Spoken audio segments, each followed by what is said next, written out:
हर बार उजड़ के फिर खड़ा हुआ। इस भारत की यही तो एक दास्तां रही है, पर फिर भी यह हिमालय सा आज भी अडिग और स्थिर है।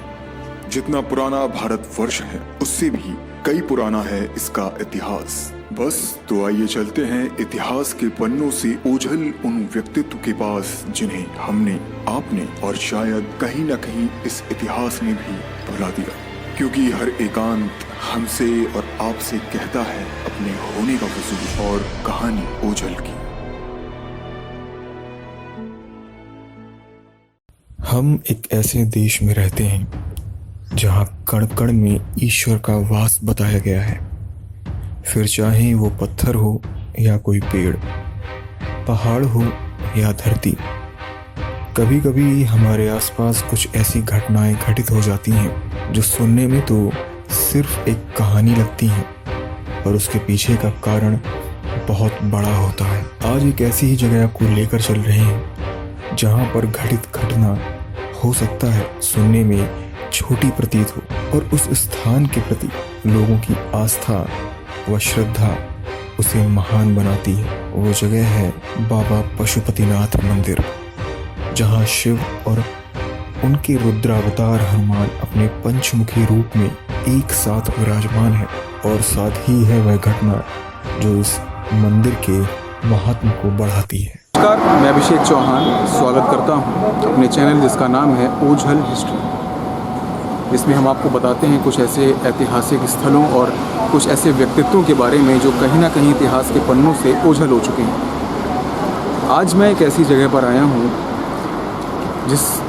जिसकी अगर मैं महत्ता की बात करूं तो मैं शायद शब्दों में बयां भी नहीं कर सकता, क्योंकि ये एक ऐसी जगह है, ये एक ऐसा स्थान है जो बाबा पशुपतिनाथ मंदिर के नाम से जाना जाता है। लेकिन मैं अपने मुंह से इस मंदिर का गुणगान करने में सक्षम नहीं हूँ, तो मैं यहाँ के जो पुजारी हैं मैं उनके द्वारा आपको बताऊँगा कि यहाँ का आखिर इतिहास क्या है। तो आइए चलते हैं बाबा पशुपतिनाथ के दरबार।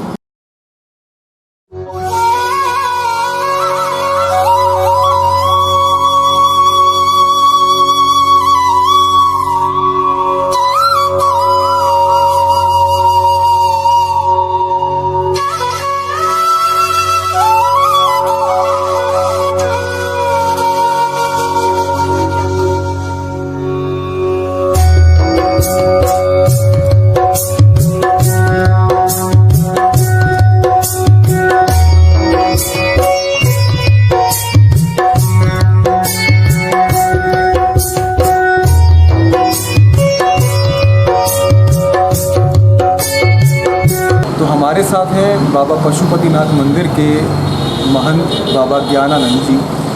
तो मैं इनसे रिक्वेस्ट करूंगा कि इस मंदिर के इतिहास के बारे में ये अपने मुंह से बताएं।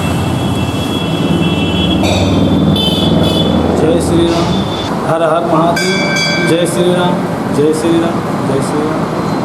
ये कानपुर जिला आज़ाद नगर ऐसा कानपुर, ये पशुपतिनाथ मंदिर से प्रसिद्ध है।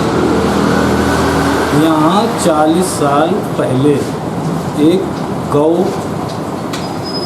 ये सांड उसकी मरण हो गई, तो उसके नाम से यहाँ पर समाधि दी गई। समाधि देने के बाद उसी के नाम से ये मंदिर प्रसिद्ध हो गया, पशुपतिनाथ मंदिर। जैसा यहाँ के महंत जी ने कहा कि आज से 40-50 साल पहले यहाँ पर एक सांड की मृत्यु हुई और उसको इसी जगह पर दफनाया गया। कहते हैं कि एक पशु की हत्या के बाद इस मंदिर की स्थापना की गई और नाम रखा गया पशुपतिनाथ मंदिर। अगर इस मंदिर की मैं बात करूं तो लोगों में इस मंदिर को लेकर बहुत आस्था है।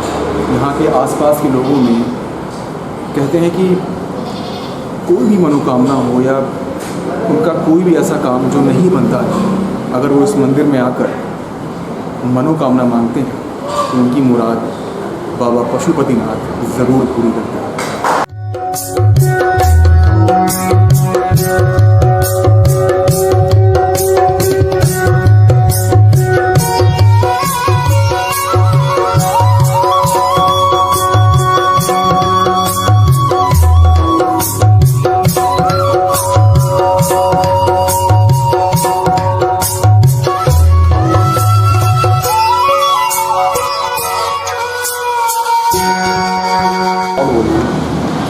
पशुपतिनाथ बाबा की जय हो। मैं यहाँ का भक्त जो प्रभु की सेवा करता हूँ। यहाँ पे जो पशुपतिनाथ के रूप में शिवलिंग विराजमान है वो बाबा का नर्मदे शिवहरि रूप है, जिसका प्रसाद सभी वर्ग के लोग ग्रहण कर सकते हैं। सुबह शाम यहाँ पर आरती अपने समयानुसार होती है, जिसके कारण बाबा की प्रसिद्धि दिन ब दिन बढ़ रही है। और सोमवार को यहाँ पर प्रत्येक सोमवार को प्रातःकाल सुबह 7 बजे से रुद्राभिषेक का पालन होता है, जिससे बाबा और बाबा के भक्तों को प्रसन्नता प्राप्त होती है। यहाँ पर राधा कृष्ण का विग्रह, श्री रामचंद्र परिवार का विग्रह, पंचमुखी हनुमान का विग्रह और मनोकामना मैया के रूप में दुर्गा जी का भव्य विग्रह मौजूद है। साईं राम और शनिदेव महाराज का भी विग्रह है। सभी विग्रह अपने आप में बड़े ही मनोहर हैं, बहुत ही सुंदर है।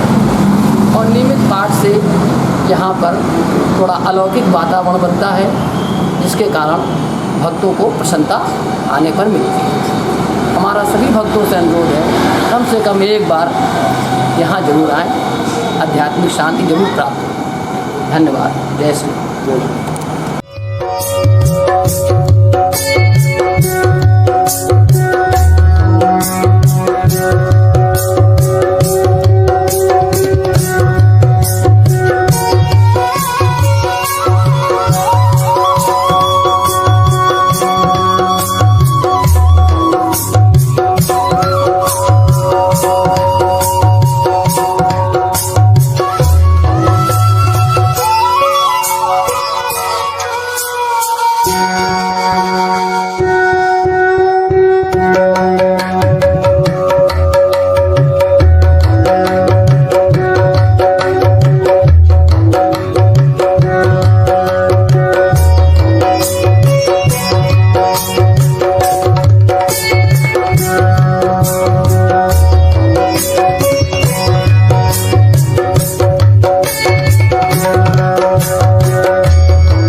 ये था बाबा पशुपतिनाथ का दरबार।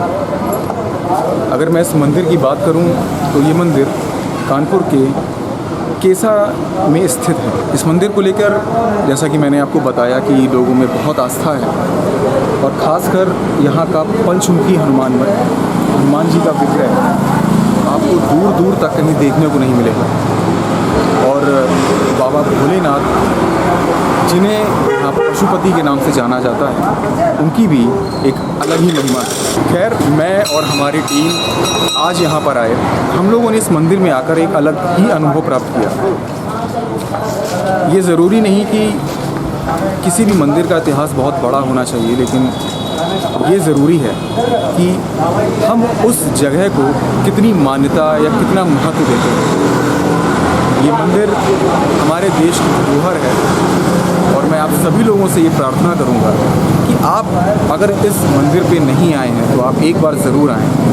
यहाँ पर आकर पंचमुखी हनुमान मंदिर के दर्शन करें और बाबा भोलेनाथ का आशीर्वाद प्राप्त करें। हम ऐसे ही आपको इतिहास के पन्नों से उछल होते जा रहे कुछ स्थानों और व्यक्तित्वों से परिचय कराते रहेंगे। तब तक के लिए धन्यवाद। ये हर एकांत हमसे और आपसे कहता है अपने होने का वजूद और कहानी ओझल की।